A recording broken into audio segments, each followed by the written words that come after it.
Just hello, hello. Buenas noches. How is everybody doing? Glad you could join me today. Just moving my notes over here. Um, I am gonna have to make sure that we stay under an hour because I'm in the middle of the Get Started Investing Challenge this week, and we have a call in an hour. So how are y'all doing? So glad you came to hang out with me tonight. Um, on July 23rd, 2016, I left Texas with my youngest daughter, who was 15 at the time, my dog, and 3 suitcases. I had 3 suitcases. My daughter had 1, I think. Um, for I left Texas for a new life in Honduras, with very little Spanish. Very little is actually being very generous. I ain't had no Spanish. I could say hola and gracias, pero that's it. That's it. And I really had no clue what to expect, unlike a lot of you who might be watching this and are researching your like move abroad destination. There was not a whole lot on the internet about Tegucigalpa, Honduras. So I had no clue really what I was getting into. And here I am 7 years later, literally living the life of my dreams in my most favorite place in the world. Um, that's I kind of think that's sort of incredible. And so tonight we're just going to talk about like what have I learned in these last 7 years since I left the US. Um, so hey, thank you, thank you, thank you, thank you. Um, okay, so before we do that, I do need to introduce myself in case the YouTube algorithm has done what it was supposed to and has showed this video to someone new. Um, if you're new, welcome. Welcome to the Picky Girl Nation. My name is Adelia Borshade, but pretty much everybody on the internet knows me as Picky Girl Travels the World. When I started this journey, this traveling around the world, I worked in international schools. I have since retired. Now I spend my time helping mostly Black women gain financial confidence so that they can do whatever their heart desires, including things like moving abroad or traveling the world. This YouTube channel is dedicated to that. So if you like hearing and learning about money, travel, living abroad, you are in the right place. While you're here, subscribe, hit the like button, do all of the things.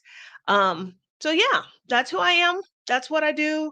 Um, I guess the most obvious place for us to start this is to talk about like why did I leave the US back in July of 2016? Um, kind of, like over the last few years, I've noticed that a lot of people give a lot of the same reasons for why they left. My reasoning is a little different. Like, I didn't leave the US because of like the 2016 election. I'd actually decided that I was going to start looking for work abroad probably at the end of 2015. um, and racism in the US is a bitch, but that was not my motivating factor. Um, neither really was cost of living. Um, but really, the reason that I left was I always had visions and dreams of spending time living in another country, learning another language. Now, once upon a time, I thought that other language was going to be French because that is what I studied in high school and that is what I studied in college. And when I made the decision to leave, what after doing some self-examination, trying to figure out where I want to go, all of that, really and truly, I wanted to learn Spanish, which is wild because I didn't take Spanish in school because I didn't like the way it sounds. And now the reverse is true. Some of y'all know I just got back from Canada and spent some time in Montreal, and hearing people speak French started to get on my nerves. So I always think that's funny. Um, so I wanted to live abroad. I wanted to learn another language. Um, and my other 2 reasons were that, 1, I really did not like that in the US, with the implementation of the what is it? The Affordable Care Act, Obamacare, we were having this national debate about who deserved, uh who deserved access to medical care, and that like having health care was a privilege and not a right. And I that really that really kind of knocked me back a little bit. I think I had always thought that, like, universally, those of us in the US all hated like our healthcare system, and that when given a viable option, we would all be for that. I was very wrong. A lot of folks were like, no, I don't want to have to pay for healthcare for everybody. So I was like, I need to find a country that does not think about access to healthcare in this way. Probably my biggest motivator, because y'all know, living in the US, you are one medical emergency away from financial ruin. Absolutely. And I didn't like that. So that's part of the reason I want to go. And another reason is I didn't like the way people who are not Christian, I don't like the way they're treated in the US.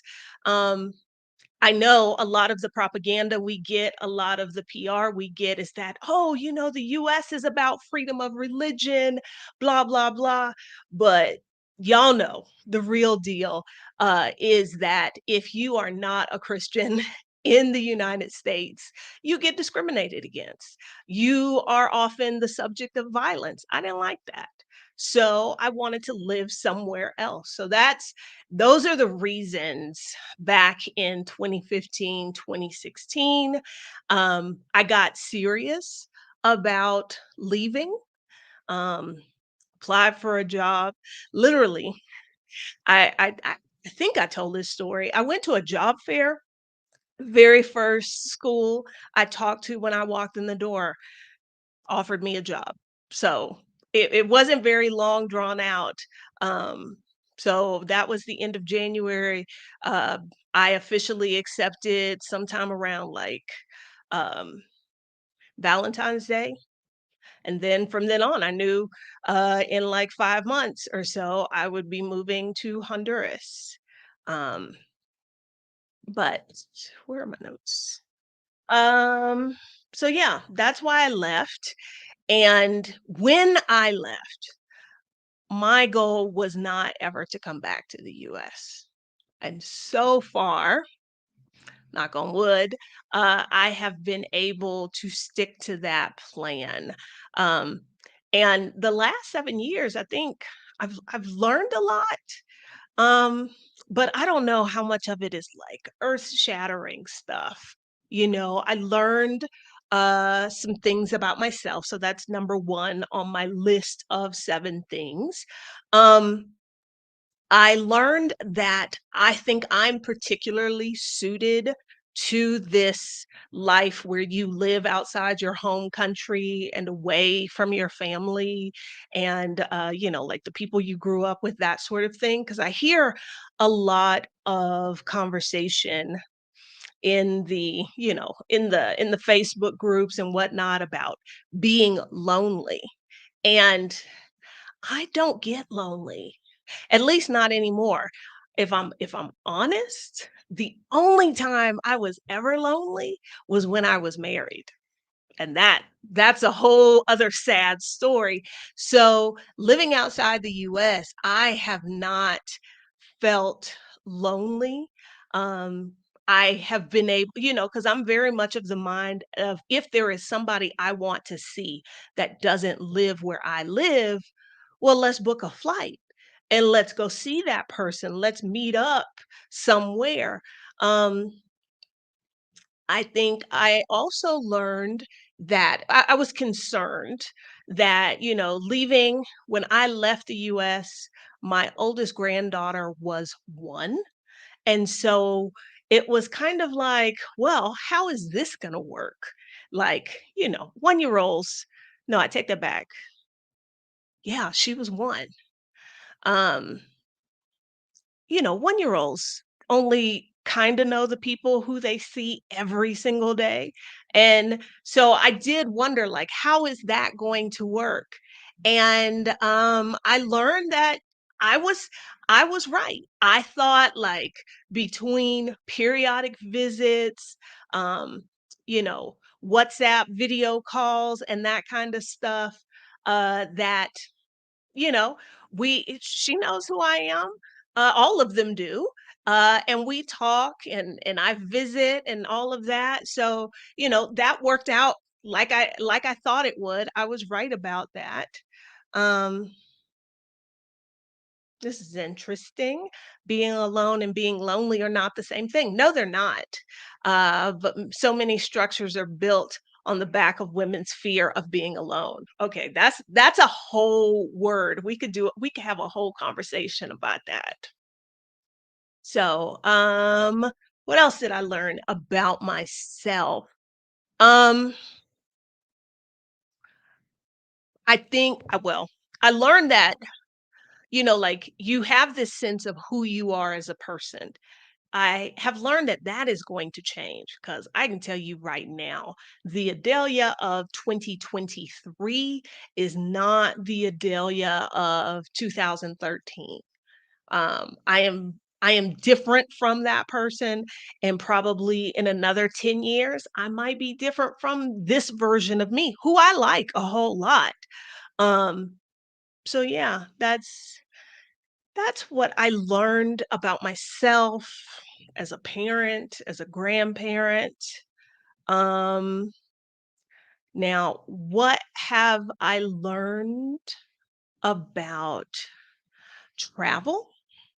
Okay, because, with a name like Picky Girl Travels the World, obviously travel is important to me. I've talked to y'all multiple times about the importance of travel to me, and how, like, I made a conscious decision to restructure my life so that it was centered around travel.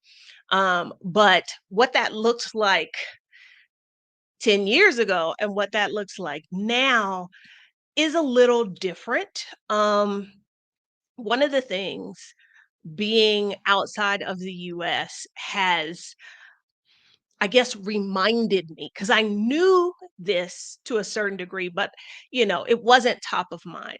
And it is the absolute travel privilege that I have as a US passport holder. Because I briefly worked and lived in Kuwait, which is a country with a very, very small population. Something like, think like 85, 86% of the people in Kuwait are foreign workers. So it's I was around a lot of people from a lot of different places. And one of the main reasons I even took the job in Kuwait was because of the potential to travel. Geographically, the where the Middle East sits makes it so much easier, faster, cheaper to get to a lot of places. So, like, as soon as I got my civil ID, I booked a flight and I was gone, every weekend, different country. And that's something I could do really easily as a US citizen, as a US passport holder. Um, and so, like I said, I knew that blue passport had some privilege, but I really had to recognize that privilege as I was witnessing the difficulties some of my coworkers were having because of their passport country, you know? Um, I will say, my travel style has evolved. Uh, as y'all know, I was a public school teacher for a long time. I didn't make no money. So for me, travel has never was never about like comfort necessarily. It was, I want to go to this place. What do I have to do to make that happen? Does that mean I need to stay in a hostel? I'll do that. Does it mean I need to take the collectivo or the bus or whatever? Okay, I'll do that. Um, that has changed. And I think, of course, the pandemic played a role in that. Um, I think some of it is um, where I live. I live in Mexico City, and as I told y'all, it is my favorite place on earth. So, whereas before, I was like, I need to travel every month. I must have a trip at least once. Sometimes there were multiple trips in a month. And I don't ever remember traveling and being like, I'm ready to go home, with one exception. When I visited China the first time, I was like, "Okay, I'm done. I'm ready to go home." But pretty much every other place I visited, it was like, I gotta go back home." That has changed. Um, I am I like I and I this is the conclusion that I'm coming to, is that I like where I live a whole lot more than I used to, and I wasn't even, I don't think, conscious of the fact that I I don't think I disliked where I live. Maybe I did. I don't know. But I really like where I live now. So I like to be here in this city, enjoying the things it has to offer. And I have definitely learned to embrace ease in travel, which I did not used to do. You know, to book this super cheap ticket, that means I need to sleep overnight in the airport? Okay, I'll do that. Y'all know there's a website, called sleepinginairports.com. You can go on there and you can find out, are there showers? Does security put you out overnight? Do they have the kind of chairs without the arm rails that make it easier to sleep on? Um, yeah, I'm not so much that person anymore. My travel style has evolved, and I've definitely embraced ease a lot more than I used to.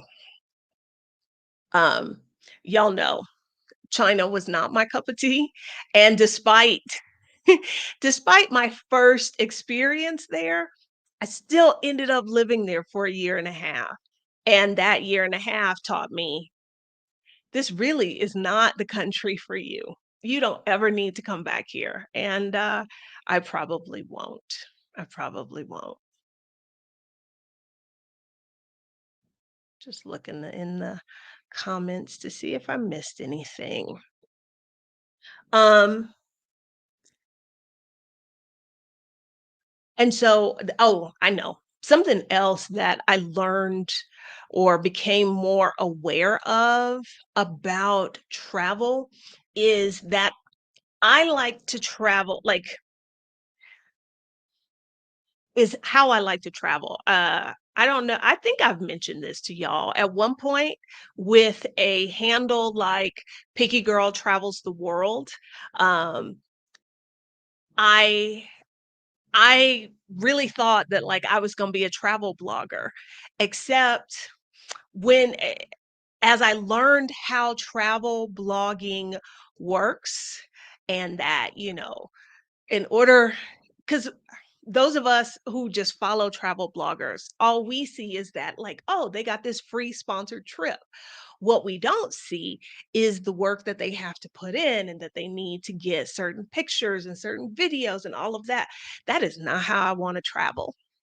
So, that's one thing, like, I have learned a lot, about myself as a traveler. Like, when I travel, I don't want to be beholden to anybody about like, "Oh, you must go to this attraction, you must get pictures of this thing," that sort of thing. Um, no, I don't. In traveling, embrace ease. Can you elaborate a little more? Yeah, I will like I am team carry on and I'm like I'm a little bit beyond team carry on. I'm like my carry on must be small enough that it fits under the seat in front of me. So because of that, because what is I consider a carry-on bag is usually considered a personal item by most airlines, I typically would always buy like the cheapest ticket, basic economy. Um, I'm moving away from that because a few years ago, I don't feel like it was this bad, but like now, the minuscule amount of leg room you get and like the hassles you have to go through when you book that super cheap ticket. So I spend a little bit more on plane tickets. I haven't worked my way up to like spending business class money because that's a lot of money. And I just think about how many places I could go for that. But also, I think more about what is the travel experience going to feel like? I don't want I want to get there the fastest. I didn't used to be that way. Um a flight that had 2 or 3 layovers, I would not balk at that in the past.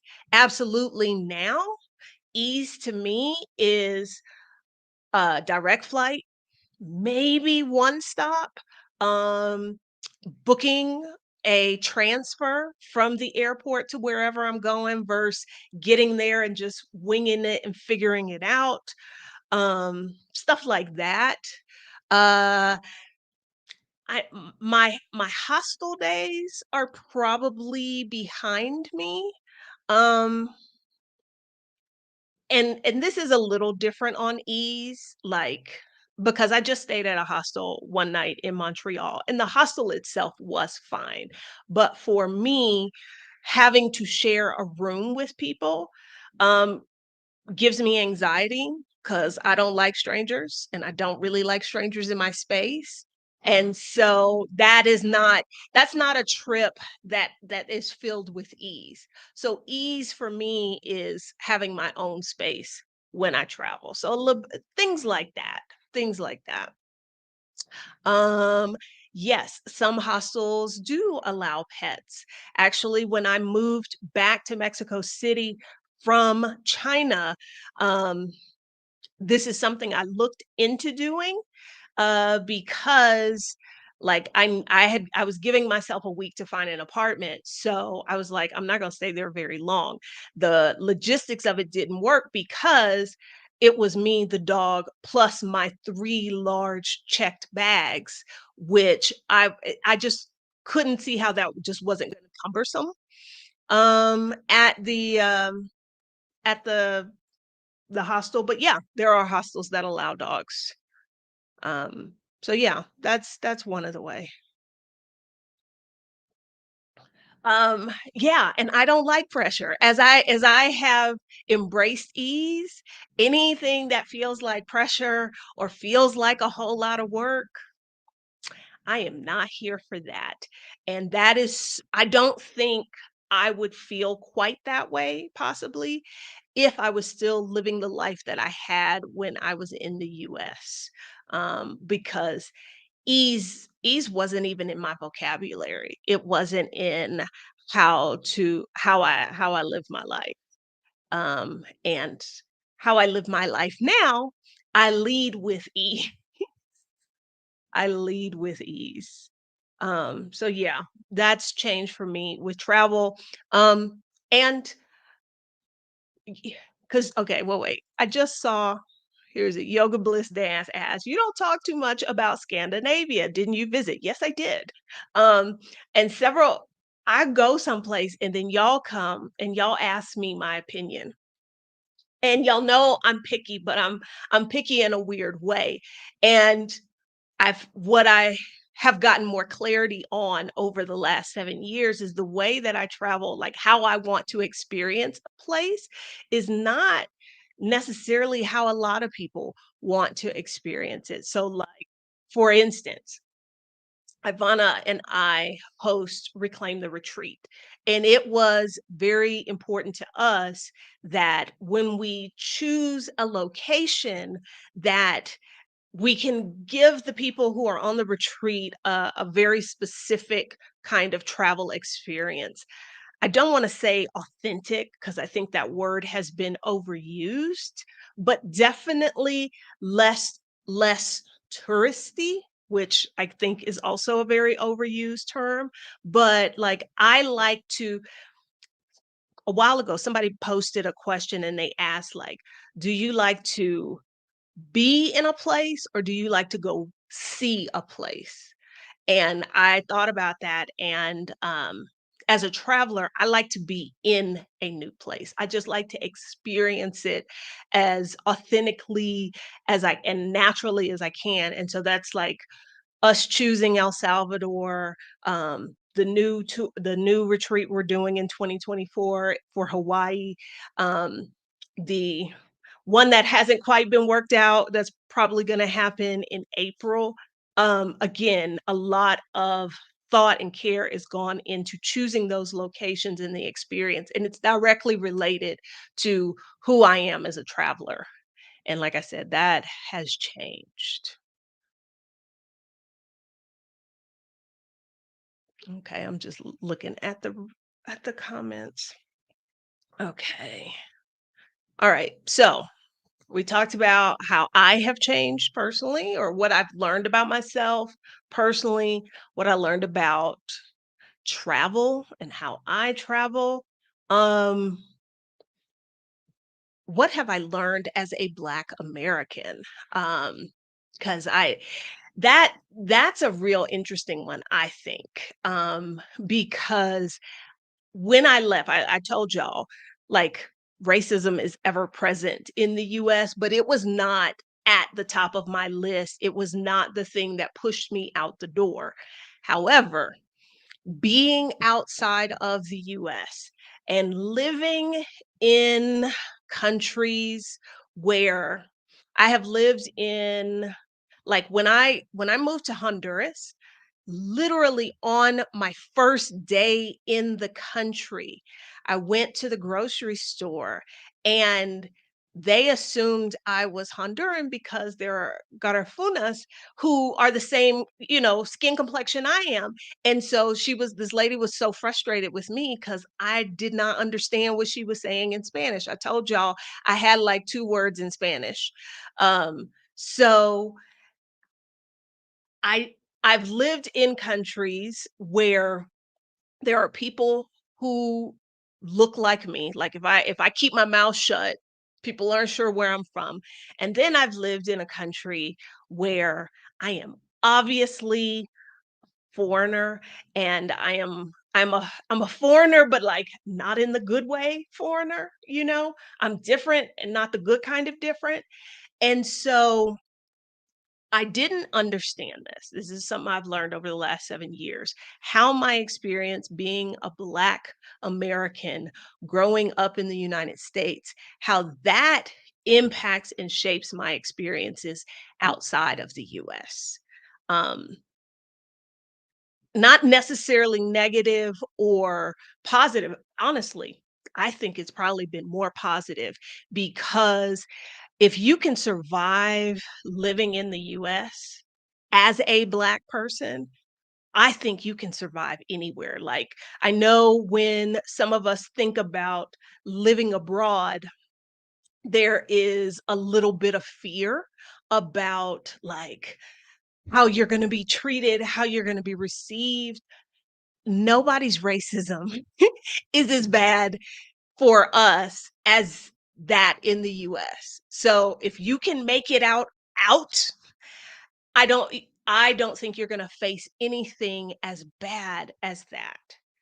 So that's one thing that I learned. And something else I learned was because of the like survival skills and coping skills that you develop being a Black person in the US, just so you can have a life and live, a lot of those have, I think, have served me living in other places. So, like, for example, here in Mexico, um, I will see in some of the like mixed Facebook groups, people of color complaining about like my neighbor played their music super loud and I called the cops and the cops didn't do anything. And they're like very bent out of shape, that the cops or the government or some authority is unresponsive to them.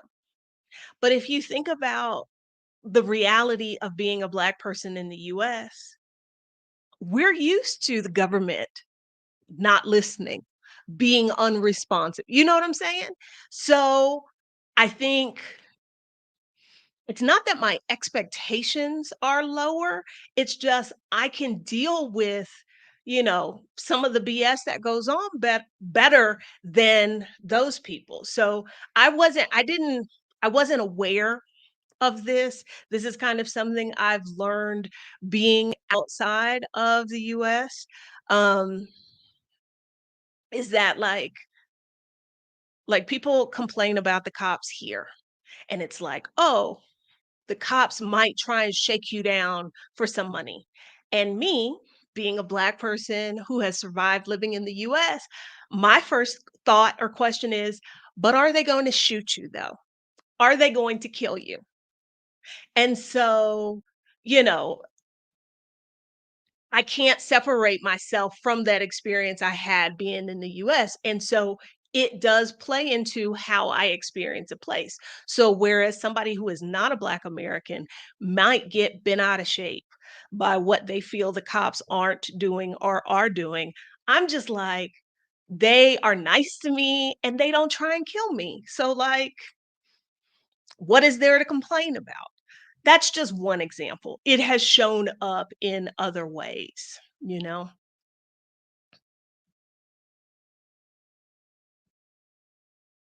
Okay. Um, Trying to think what else.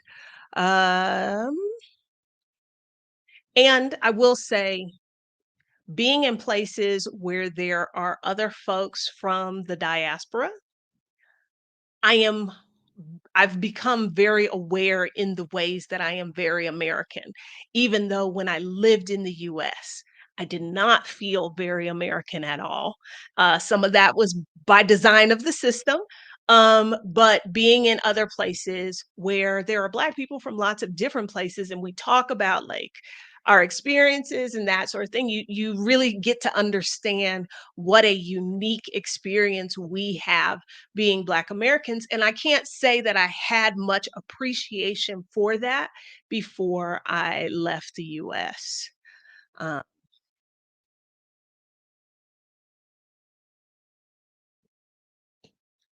that, but like that is our reality. When I was in Portugal with Halisi from our Black Utopia, we were talking. I tagged along with her to get my hair cut while I was there, and the barbers are from Brazil. Um, Visually, like we're all roughly the same skin complexion. And so we were asking them about, like Do they get hassled by the police? That kind of like what that interaction is like. Because again, like I said, I know there's a certain amount of privilege I have when they hear English come out of my mouth and they see a blue passport. And these guys didn't have that. And Felicia and I both were kind of like, okay, so they harass y'all, but they're not shooting you. And it's screwed up that that's our measuring stick, but that is the reality of being a Black person in the United States. So yeah. Um, okay. Things I learned about money and financial priorities. Um, I know I've mentioned to y'all that it was my time in Kuwait. That's why I'm here on YouTube right now. This is why this is the reason why I help women become more financially confident. It's the reason why I became a financial educator. My employer in Kuwait was horrible, absolutely horrible, and engaged in illegal things, um, wage theft, just all kind of stuff. And I I had y'all hear me talk about FU money. This is when my FU money came into place because I looked around at the nonsense I was seeing happen in Kuwait. And I was like, yeah, nah, I'm not, I am not hanging out here. At that point, I had been abroad for 2 years. This was 2018. So yeah, I'd been abroad for 2 years, but I was just coming off of taking off a year in Mexico City and not doing anything at all. So I'm watching this nonsense happen, and I was like, "Yeah, nah, fam, I'm not hanging out for this. I am not putting up with this. I got some money. I can buy my own plane ticket and get out of here."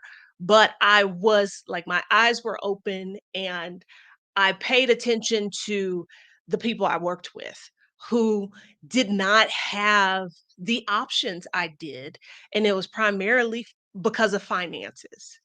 And like either they weren't in the right financial situation that they could leave this poor working environment, and like I wanted that for them. And so it was in that moment that I decided like this is what I am going to do. Cuz the bulk of the people I worked with were women. That's when I decided, like, this is what I'm going to do. I am going to help women master their money and put it to work for them and figure out so they can have their own like financial security and you know, be able to leave situations that are not serving them. Um, so that's one thing that I learned. Um, and then I I've also learned that, and this is big for me because I grew up without a lot, um, not the most secure financial situation. Probably the biggest thing that I learned or have accepted is that you can always make more money. I think back to my life in the US, and when like even when I was still married and I had mentioned to him like, "Hey, this was I had an interview at the Saudi Aramco schools, and if you know anything about that was going to be some serious money." And so I'm talking about this and that sort of thing, and his response was, "Well, if I leave, like I'm going to have to give up my seniority at my job and blah blah blah." And, I'd had a little bit of that myself where it's like, you don't want to give up this place that you've worked to get in your career, and there's fear there, like what happens if I run out of money and I have to come back, or what happens if I can't find a job, that sort of thing. And one of the things that I have learned is you can always make more money. Now it might not be in the same way that you made money before, and that's fine, that's okay, that is not the end of the world. But you can always make more money. And it doesn't sound like that is life-changing, but think about it. How many choices have you maybe you didn't make or you made because of a fear of there not being money? So, once I learned that you know how to make some money, even if it's, selling feet pics or talking dirty to people on the internet, whatever, like, there are ways you can make money. So, not letting that, like, hold that was very freeing for me, and really sort of changed a lot of my priorities. Um, so, yeah, that's one thing that I learned, um, and so that also feeds into the whole ease thing. So if there is a way to make my life easier, I will lean into that. Uh, some things took longer. Like I just, after being back here for 3 years, I just hired somebody to clean my apartment once a week. That was, and it goes a long way as far as ease goes, but, so, like, I am from a financial standpoint, I am definitely more likely to spend money on things that will make my life easier than I was before I left the US. Because again, my whole attitude has sort of changed about money, like, I can make some money. And that's probably because outside of the US, a lot of places, not every place, because like Scandinavia is not cheaper than the US, but a lot of places outside the US, you don't need quite as much money to survive. So that I think helped loosen me up and free me up a little bit there. Um,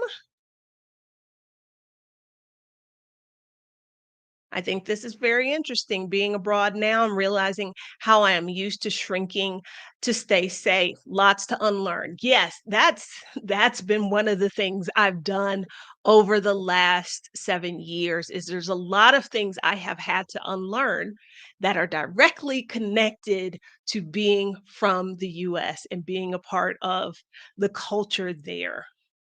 Um,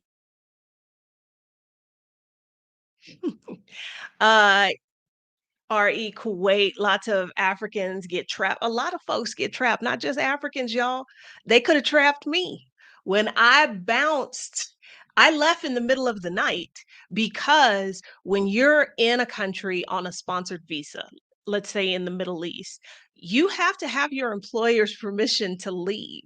So, uh, I suspect they probably thought I was going to run and so, I w that was a valid concern of mine that they would show up at the airport and I wouldn't be able to leave. I did from the moment I got there, because I had heard all of these stories, I made a point to never let them hold on to my passport unless it was absolutely necessary, because that is a thing, and that does happen a lot. Same thing in China. A lot of, yes, it was like 2 AM. I mean, luckily, that's also my flight was, like, at a crazy time, but no, I left in the middle of the night. I think only, like, one person I worked with knew that I was leaving. So yeah, it was, like, clandestine, the whole thing. Um Oh yeah, China has a similar thing. When you travel, you should sign up for the State Department STEP program, which I can never remember what the letters stand for. And that one registers you with the State Department so they know you're in the country and you get emails about like warnings, all that kind of stuff. Well, all the time in China, we would get an email saying like you should really reconsider being in China. These are the things that they're doing. They're holding people, basically with no real reason to hold them and denying people exit from the country.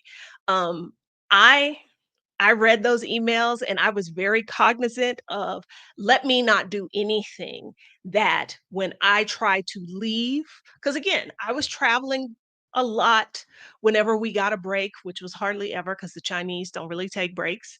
Um, but I knew that that was a possibility. Like if they thought you were doing something you weren't supposed to or what have you, they could deny you exit. It was not a guaranteed thing. You couldn't just be, well, I'm an American and I'm going home to America. No. If the Chinese government didn't want you to leave, they could detain you. Something I was always cognizant of. Okay, just looking through the comments. Um, so yeah. Um, Self-care is another thing that I have learned about over the last 7 years. Before I left the US, if you had asked me about self-care, it would have been, like, "Oh, a massage, a bubble bath, lighting some candles." Um, Being outside of the US for the last 7 years, I have given a lot more thought and intention to like, what does it mean to take care of yourself? Because, our culture in the US is not one where that is a real focus about like taking care of yourself, making sure you're okay, doing what's best for you. And so over the last 7 years, my definition of self-care has changed. I have become more cognizant of the ways in which I was not taking care of myself.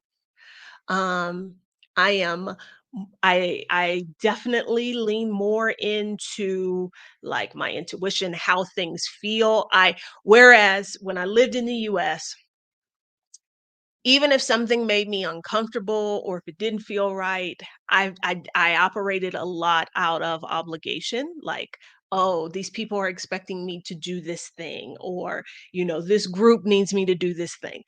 No, I am not that person anymore. I look out for Adelia first, and that is new because that was not how I was living my life before. Self-care is selfish. And I take care of me first because I am no good to anybody else. Like I have 2 daughters, I have 3 grandkids. Like I can't if I'm not in a good place, I can't help them if they need it. So, I have to be my number 1 priority. And being outside the US, being removed from the rat race has made that a much more possible thing for me to do um, than it was before. So that has changed. And, you know, I think just like I told y'all, like my experience in Kuwait is what led me down the path of becoming a financial educator. I think my self care journey over the last 7 years is like directly connected to hosting these particular kinds of retreats now because reclaim the retreat is specifically about like reclaiming yourself, your identity, your happiness, your peace.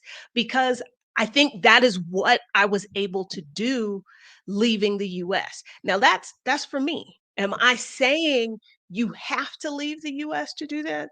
No.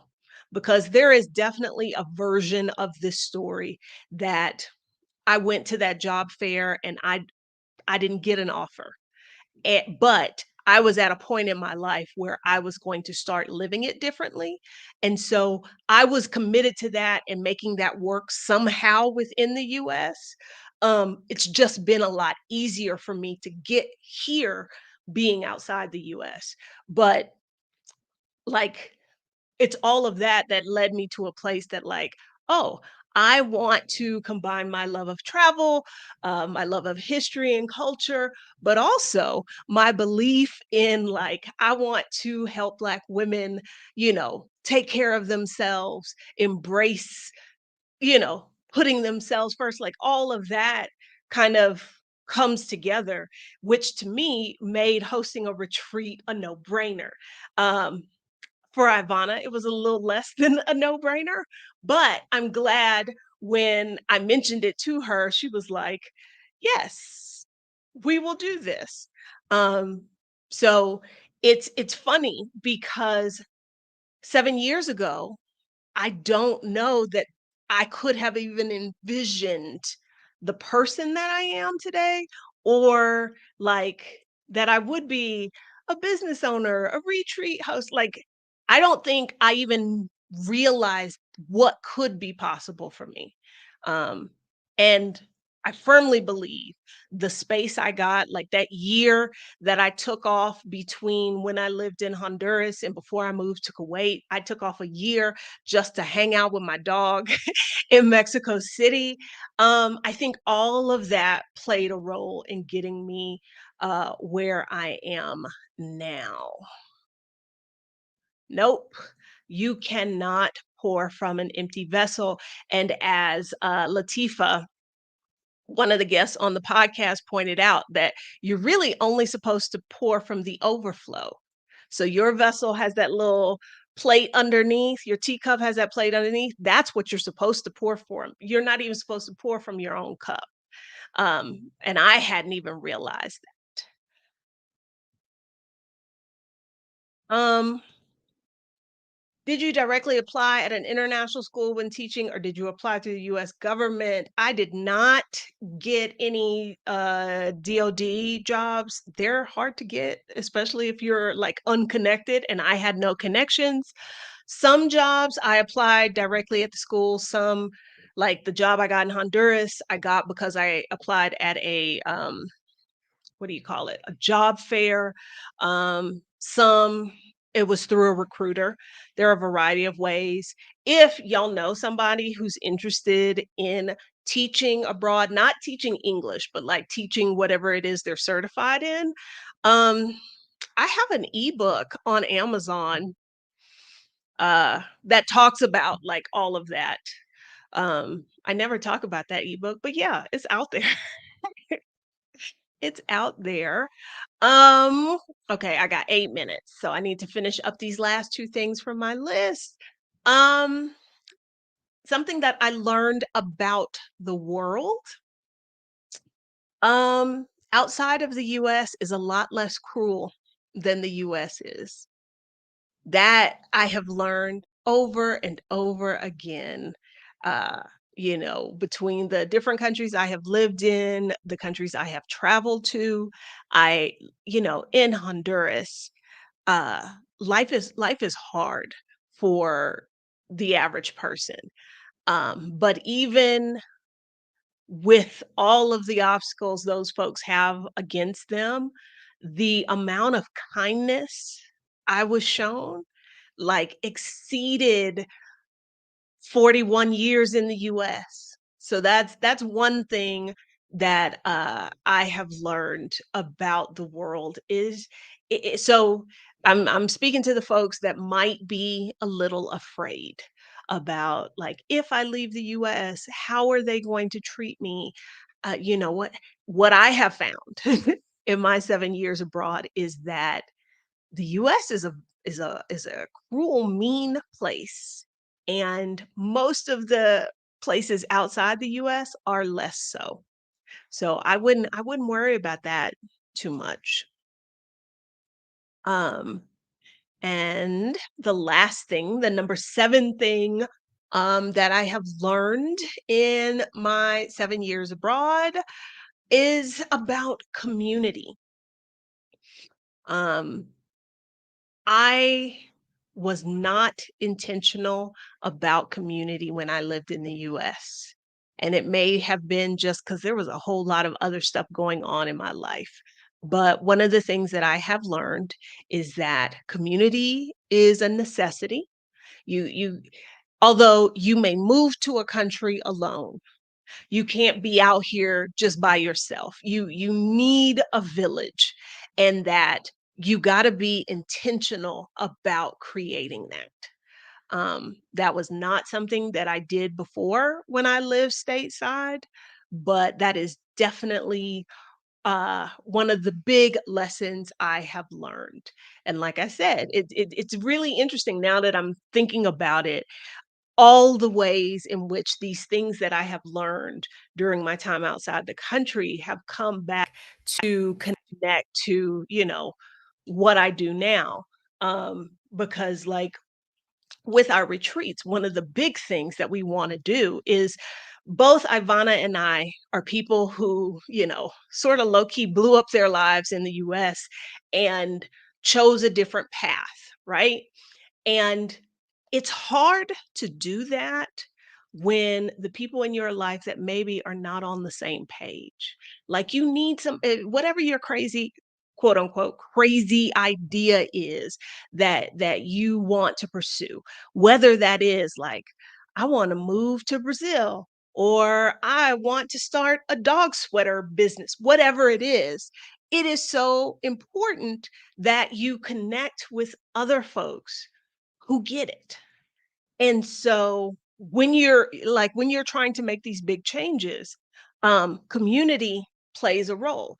And so when we were like coming up with our ideas for like how we wanted to structure the retreat and all of that, the community piece, that's one of Ivana's core values. But that was important to us to make sure that whatever we were involved in had um, time and was dedicated to helping other women, other Black women get the community that they needed to be able to do the thing that they want to do. Yes, iron sharpens iron. That's exactly what it is. That's exactly what it is. Um, Dog sweater business will be my next venture. I don't know. I don't know. I think I'm gonna explore things like, is there somebody who will pay me to nap? That's the kind of thing I want to explore next. I gotta go, but I'm trying to see if I thought there was a question in here. Oh, okay. I know somebody asked about when is the next presidential election. I think it was Auntie Lou.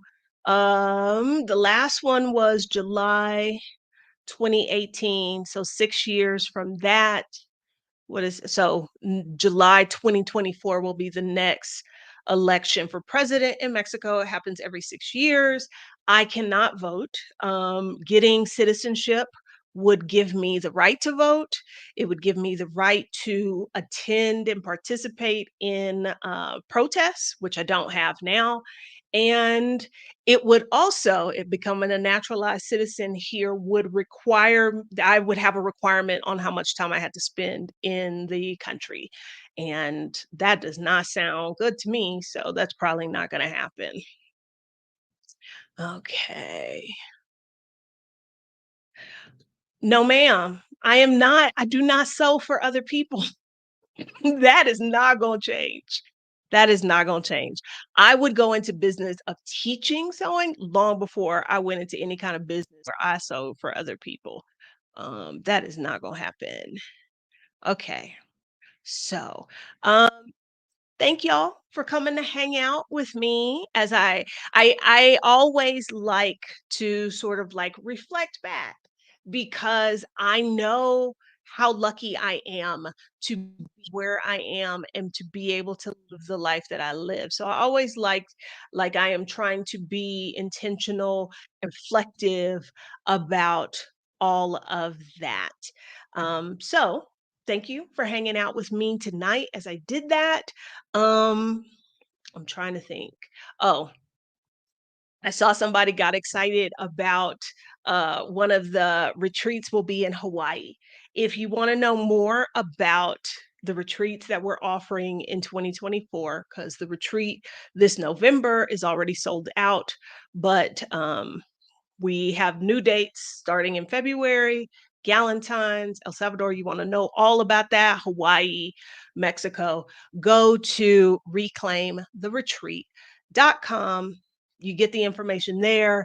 If the retreat you're interested in is not available for registration, make sure you sign up to get on the wait list, the mailing list for that. Um, yeah, so do that. And I can't think of what else. I wish we could have hung out longer, but the challenge ladies are waiting for me. Um, yes, I host a Get Started Investing challenge. And if you're like, what? I wanted to do that. Well, you can't join this one, but if you are interested, go to getstartedinvesting.com and you can get on the wait list for the next time. There is another challenge and I have to go because I am late. Bye, guys.